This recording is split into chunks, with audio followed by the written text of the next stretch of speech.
Is America a Christian nation? If so, how should Christianity influence politics and public policy today? Hi, I'm Richard Nelson, founder and executive director of the Commonwealth Policy Center, and you're joining the Commonwealth Matters. Joining us to talk further and to help us answer these questions is Dr. Mark David Hall, professor at Regent University's Robertson School of Government. Dr. Hall is the author of the books, Did America Have a Christian Founding? And also the book, Proclaim Liberty Throughout All the Land. Dr. Hall, welcome to the program. Thank you very much, Richard. It's great to be here.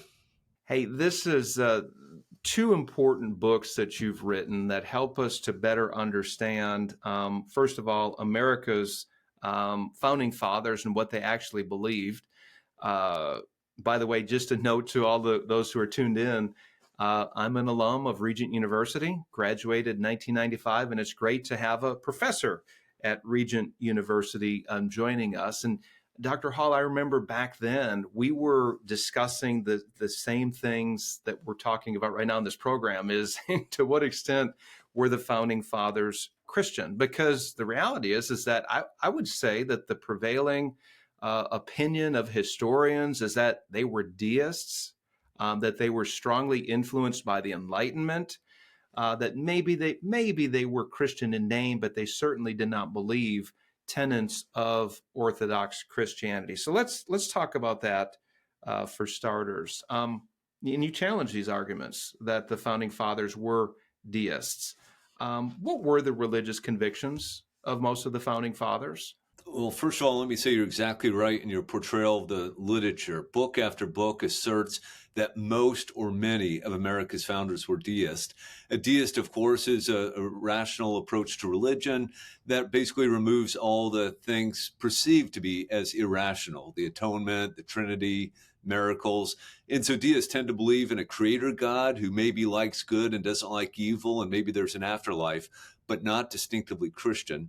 If that's our definition of deist, I argue in the book that maybe two of the founders are accurately labeled deist. And one of those, Thomas Paine, isn't really even an American, right? He's from England. He spends most of his life in Europe. After he writes The Age of Reason, which is very much a deistic tract, he came back to America, and almost nobody wanted to have anything to do with him because of these heretical views.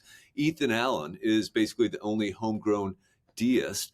So book after book makes this assertion, and what they always do is they focus in on 5 or 6 founders, a Thomas Jefferson, a James Madison, a John Adams, a George Washington, and Alexander Hamilton, and a handful of others.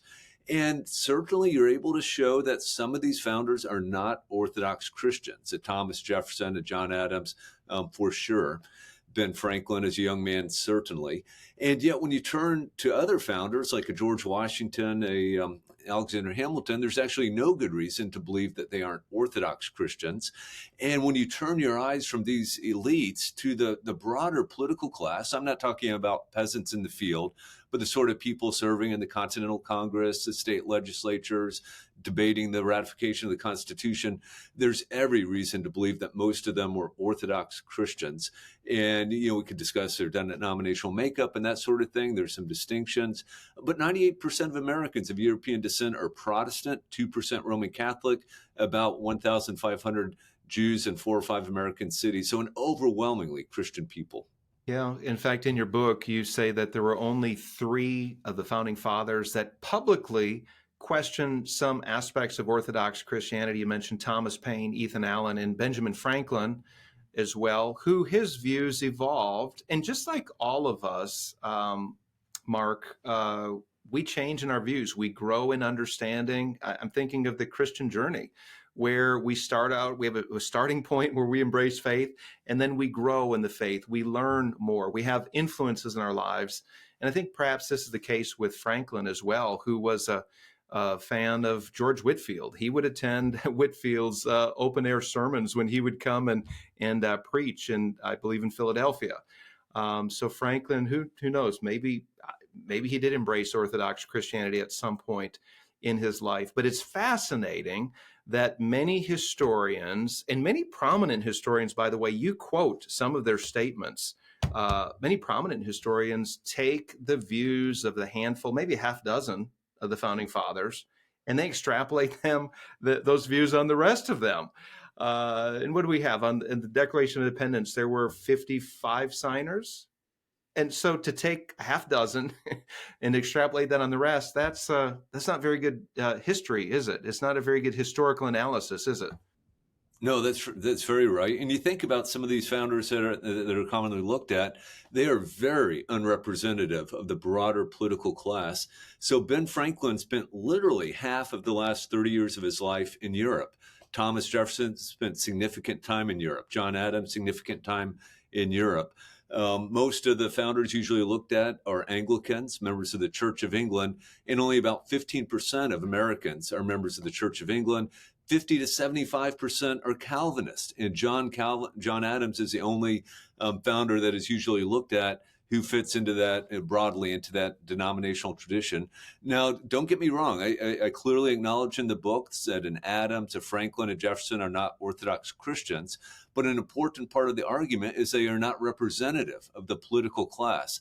It would be similar to someone mentioning 3, 4, or 5 African American Republicans and then concluding that most African Americans are Republicans. It's just a ridiculous claim. You contend in your book, Mark, that the Holy Scriptures were the most important source of authority for America's founding fathers, but also that the Scriptures were not a handbook of politics. So where do you come up with this? That's a radical statement in itself, that it's the most important source of authority for the founding fathers. Let's start there. Where do you come up with that statement? Well, first of all, we just know it to be the case. My friend Daniel Dreisbach has an excellent book, Reading the Bible with the Founding Fathers, where he shows the founders just were thoroughly familiar with Scripture, routinely weaving it into their public and private publications, letters, and this sort of thing, and that they, upon occasion, explicitly drew from it. So the Continental Army, for instance, limited the number of times a soldier could be whipped to 39. George Washington wanted to increase that to like 300. And Roger Sherman, that old Puritan from Connecticut, objected based on the Levitical law that, of course, says that no one can be whipped more than 40 times. And the Jewish scholars, the rabbis, of course, limited that to 39 times to make sure you don't go over 40. So that's a very specific example, but not really an interesting example. I think far more important is the founders were convinced to a person that humans are created in the imago Dei, the image of God, and therefore should be treated with respect and dignity. And yet they also recognize that humans are fallen. Right? Madison and Federalist 51. If men were angels, government wouldn't be necessary. But men aren't angels. And even Christians continue to struggle with the old man within. Everyone knew this. And this is why they adopted a constitutional order with separation of powers, checks and balances, federalism, whereas Enlightenment political thought is going exactly the opposite direction. Let's have a strong, centralized national government run by the experts. America's founders would have nothing to do with that sort of approach to government because of their Christian convictions. The founding fathers also realized that the Bible was not necessarily a handbook of politics, even though biblical principles were derived from it and applied to political issues, contemporary issues of the day. The founding fathers looked at other philosophers. John Locke, for example, was very influential. And so they did look to others. How would you address those critics who say, well, look, they were quoting Locke or they were looking at Montesquieu and these others? How would you address that? Well, first of all, we have to recognize that the Bible was by far and away the most cited text in the political literature of the American founding, to say nothing of other literature. So a fellow named Donald Lutz did an excellent study where he went through a bunch of political pamphlets, narrowed down these pamphlets to about 700 and some, and then he just simply counted up citations. And what he found is that something like 32% of them are to the Bible, 20% are to all Enlightenment authors combined.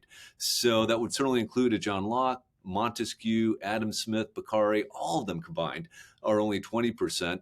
And he profoundly undercounts references to the Bible because the founders were always weaving biblical text into their letters and pronouncements and this sort of thing.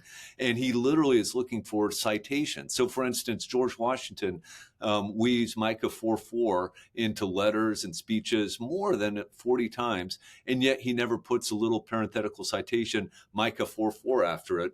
And so many scholars have just simply missed this. And they've said stupid things like there's no evidence that Washington ever read his Bible or cited it, whereas he quotes it literally all the time. And so the Bible is part and parcel of every political debate you can imagine. But the Bible, it teaches us that humans are created in the imago Dei. It teaches us how that humans are fallen, but it doesn't teach us how to put together a constitutional order. And so when we're thinking about, okay, what should this constitutional order look like, they certainly look to someone like Montesquieu, who's an early advocate of the separation of powers and explaining how we have to take the different power, the executive power, legislative power, judicial power, and separate it from each other. And so they certainly look to him to address a profoundly Christian problem, fallen human nature. And yeah, so they look at and cite, and Jefferson in the Declaration actually quotes John Locke. But this shouldn't surprise us. I bet if you have a book coming out, I bet if I look at that book and want to see citations to things other than the Bible, it doesn't mean you aren't profoundly influenced by your Christian faith when it comes to politics. Kentucky is at a crossroads. We can choose to give in to the radical left, or we can choose to engage the culture in a God-honoring way. I started the Commonwealth Policy Center because I believe that Christians have a responsibility to influence government and society to the glory of God. While the Commonwealth Policy Center's made a significant impact, our work isn't finished. If you'd like to join our movement working for timeless values, then head to our website. To learn more, go to commonwealthpolicycenter.org.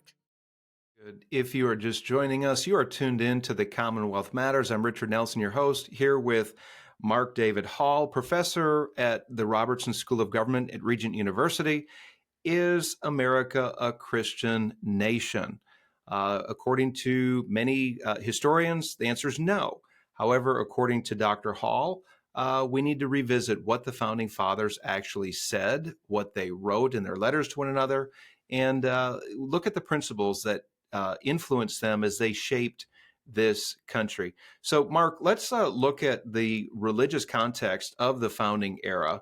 9 of the colonies had established churches. Many of them in their constitutions had biblical texts that supported certain policies or laws that they had there. In fact, I think every one of them required you to be a Christian in order to hold public office. Yet, when the U.S. Constitution was written, it prohibited any religious test to hold federal office. The First Amendment provided religious freedom for citizens to practice whatever religious conviction they had.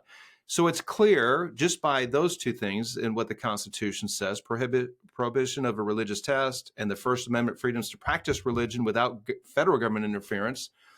So it seems to be that we're not explicitly a Christian nation. Is that correct in saying that? One of the things I do in the beginning of Did America Have a Christian Founding is, first of all, I consider what a Christian founding would look like. But then I also consider the question, when was America founded? One could argue that we were founded with our earliest colonial settlements. And if that's what you mean by our founding, then what you said is exactly right. You have law codes with scriptural defenses. You have prohibitions on Quakers and Jesuits. You just can't even come into the colony. You have religious tests for office. Fortunately, what we see over the 17th and into the 18th century is a growing understanding of the importance of religious toleration and then eventually religious liberty. And so colonies started voluntarily repealing these prohibitions, even going out of their way to accommodate Quakers, to allow them not to serve in the militia, for instance. And instead they could do military type work or pay for a substitute. They permitted the founders to affirm, or permitted Quakers to affirm rather than swear oaths. So by the time you get to the late 18th century, I think you really do have a much more robust understanding of religious liberty and religious equality. And it seems to me that I have a similar view today as a very sincere practicing Christian. And so I think they came, and I argue in the book, both books actually, that they came to these conclusions for religious reasons. And so they went out of their way to make it crystal clear that individuals from any religion should be free to practice a religion and act upon their religious beliefs whenever possible. That's why Article 6 of the Constitution bans religious tests for office. You're exactly right. Most states, even in 1787, still had religious tests for office, but states are voluntarily getting rid of them as we get into the late 18th, into the 19th century, and sometimes they ignore them. There was an American Jew, Henry Jacob, who got elected to the North Carolina legislature in 1808. North Carolina clearly had a religious test that required one to be a Christian. He's Jewish. They let him serve anyway, and appropriately so, right? I think we can recognize that all Americans should be free to act upon their religious convictions and live according to them whenever possible. I'll stop there, and you can follow up however you want. No, that's good. I think that's good. By the way, North Carolina still forbids atheists from holding public office. It's on the books. I think it's part of their constitution. However, it's not enforceable because of a U.S. Supreme Court ruling in 1961 that struck that down. I think something that's important to point out here is that just because you are a Christian, maybe a Christian office holder, doesn't mean that you're going to be a good political leader. In fact, you could be a horrible leader. You could even be a very bad Christian. And you could be a non-Christian and hold public office and be very capable and work for the goodwill and the betterment of your community or your state. Now, as Christians, and I'm saying that just as a point of contrast there, just because you're a Christian doesn't mean you're going to be a great political leader or even a good political leader. But as Christians who believe in toleration, if that's the word, rights of conscience, we do not believe that somebody should be coerced to adhere to the Christian faith. We give birth for other people's conscience and their religious convictions, but also they have the opportunity to serve in office as well. This does not minimize, Mark, your and I's Christian convictions. The importance of somebody to have a relationship with Jesus Christ. But I think that this is important to talk about in a day and age that's highly polarized. And I see great pushback from those in the Christian community. There's some influential voices that are saying, look, only Christians should hold public office. And I'm getting into this Christian nationalism. There's a fairly recent term. It's only been around for a few years. But there was an influential book that came out a year or so ago by Stephen Wolfe, A Case for Christian Nationalism. He's making that case that only Christians should hold public office, that Christian citizens should actually have superior citizen rights to non-Christians. And there's some other troubling aspects there as well. And I know I'm kind of getting ahead of, maybe ahead of this conversation, but even ahead of a book that you just wrote on Christian nationalism. To give us a snapshot of what is your view of Christian nationalism as it's defined by the Stephen Wolfes and others in that camp? Sure. So it will come out next Tuesday, April the 2nd. The title is Who's Afraid of Christian Nationalism? So if I can take a little bit of a step back, prior to 2006, almost no one is calling himself a Christian nationalist or criticizing Christian nationalism. Beginning in 2006, what you did is you have the beginning of a polemical string of books decrying the rise of Christian nationalism. There are these Christian theocrats out there who want to take over America and oppress literally everyone except for white Christian men and maybe white Protestant men, right? And so ridiculous book after ridiculous book keeps making this argument. In around 2019, scholars started getting involved, and I don't think they're as ridiculous or as polemical. I'm thinking of Whitehead and Perry, Taking America Back for God, but fundamentally flawed books purporting to show that 51.9% of Americans are fully or partially embracing this racist, sexist, militarist, toxic stew of Christian nationalism. So I think this literature is ridiculous, and I spend 2 chapters being very, very critical of it. Now, what blows my mind is after this term has only been used as a slur for over a dozen years, 2022, of course, some Christians come out and say, aha, we are Christian nationalists. Marjorie Taylor Greene, Stephen Wolfe, Torben Isker. Torben Isker's pamphlet is really very ridiculous. Stephen Wolfe's book is a very serious book of political theology. It's dense. It's worth reading. I disagree with it profoundly, and I've reviewed it twice, and I make a number of arguments where I think he goes astray. If I can just focus in on an area of his book where he drew from my scholarship pretty positively, the American founding. In effect, Wolfe argues that the 17th century Reformed or Calvinist political theologians got everything right. Now, I'm pretty reformed in my own theology, but what I point out is the Reformed tradition evolves. And by the time you get to the late 18th century, they're rejecting a lot of what had come before. I want to talk about go back to George Washington, one of the most significant founding fathers. Fairly quiet demeanor, interesting character, very thoughtful.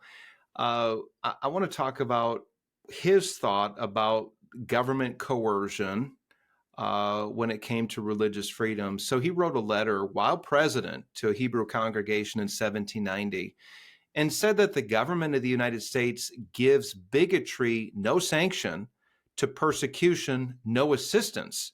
It requires only that they who live under its protection should demean themselves as good citizens and give their government their effectual support.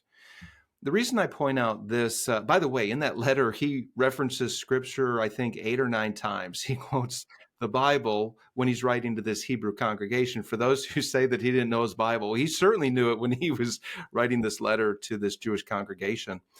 The reason I pull out this quote is because today, Mark, in some contexts, some of the left-leaning states and left-leaning cities have actually been bigoted towards Christians, those who have a biblical sexual ethic and understanding of man-woman marriage.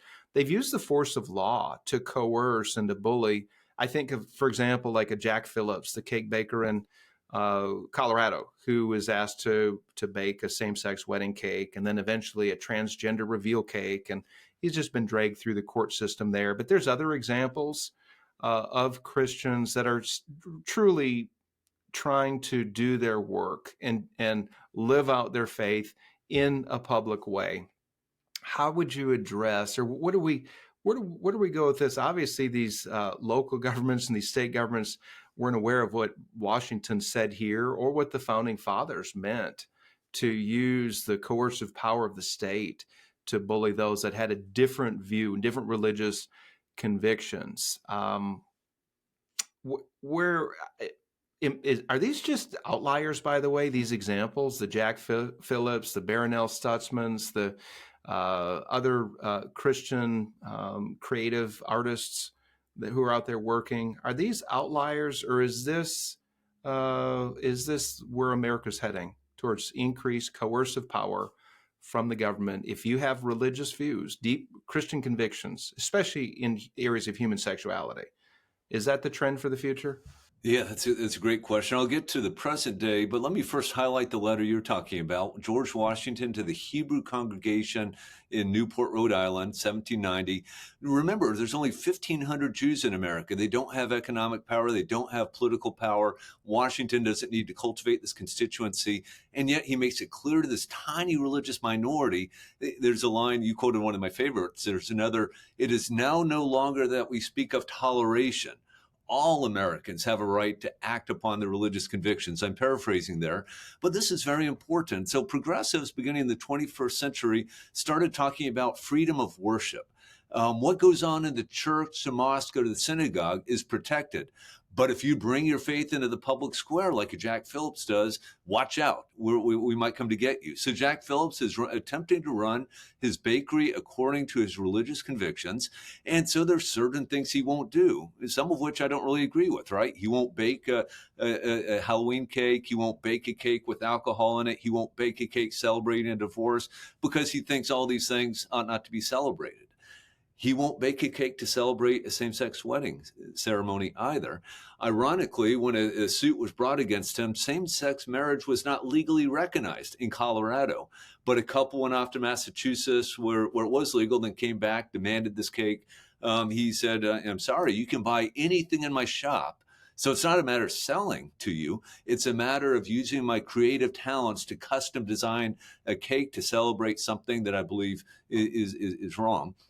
So, to my way of thinking, I think to many of the founders, his ability to act upon his religious convictions ought to be protected, just like the ability of a religious pacifist not to be forced to serve in the military, just like the ability of a Native American to use peyote in a religious ceremony, even though peyote is an illegal drug. So what we're looking at here, the problem is almost no law actually targets religion. We're talking about general laws, neutral laws of general applicability. So Colorado has a statute saying you can't discriminate on the basis of sexual orientation.